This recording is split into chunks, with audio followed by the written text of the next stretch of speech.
Créé sur la plateforme du crossover Hyundai Santa Fe, il s'agit d'une berline 7 places à part entière avec un empattement allongé de 100 mm.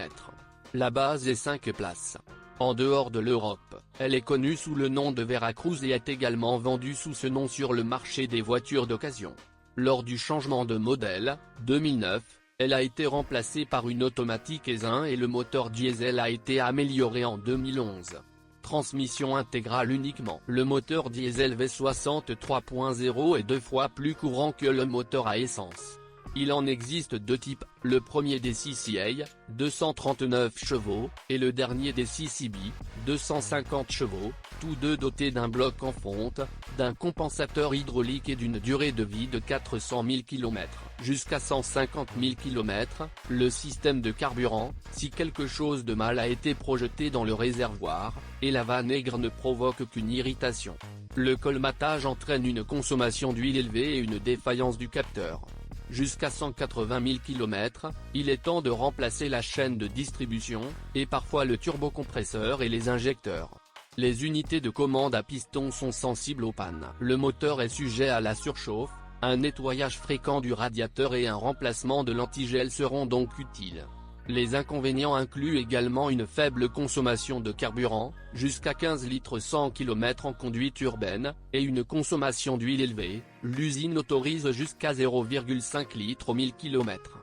Mais la traction est extraordinaire. Le moteur essence G6 DA 3.8, 264 chevaux, dispose également d'une configuration V6, mais il dispose d'un bloc en aluminium et de peu de ressources. L'injection est décentralisée, vous pouvez utiliser de l'essence E92, mais il est préférable d'en utiliser 95 pour contrôler l'accumulation d'huile et réduire le nombre de nettoyage du papillon des gaz. Les moteurs surveillent très strictement la qualité et le niveau d'huile. Les lignes pourrissent s'ils dépassent les valeurs recommandées. Le jeu des soupapes doit être ajusté tous les 70 000 à 80 000 km. Les courroies d'entraînement des accessoires ont une durée de vie médiocre et la stabilité de la chaîne de distribution n'est pas exemplaire. Cependant, le moteur est considéré comme fiable, et les pannes d'origine naturelle sont rares. Il n'y a pas de transmission automatique, seulement une automatique à 6 vitesses. La boîte de vitesse S1 TF81SC des premières versions a été reconnue comme invulnérable, à la condition cependant qu'elle ne soit invulnérable que si elle ne surchauffe pas, ne roule pas hors route et ne transporte pas de charge ou de remorque.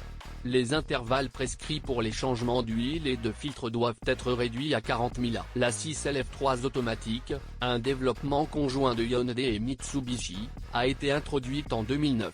Le pack d'embrayage était coincé, le manchon de montage de la pompe à huile tournait, les boulons de montage de l'engrenage central se desserraient et les cannelures du carter de différentiel étaient coupées. Tout cela a été réparé sous garantie et finalement modernisé, mais le 955 était déjà sorti de la chaîne de production. Veuillez noter que toutes les pièces récentes ne conviendront pas aux premières versions et vice-versa. Avec de bons soins, la boîte peut supporter environ 250 000 km. La transmission est équipée d'un embrayage Haldex. L'ESP peut être désactivé. La transmission est également équipée d'un nouvel embrayage plus puissant. La transmission est équipée d'un nouvel embrayage plus puissant. Le seul point faible mentionné du châssis est l'amortisseur arrière à mise à niveau automatique, coûteux et complexe, avec des modifications de haut niveau. Il n'y a aucun problème avec le système de direction et de freinage. Les équipements électriques et électroniques sont fiables, même si diverses pannes dues à la corrosion des contacts sont inévitables après 200 000 km. Le plus souvent, les bagues d'essuie-glace, tant avant qu'arrière, qui ne sont pas sujettes à l'acidification, sont réparées.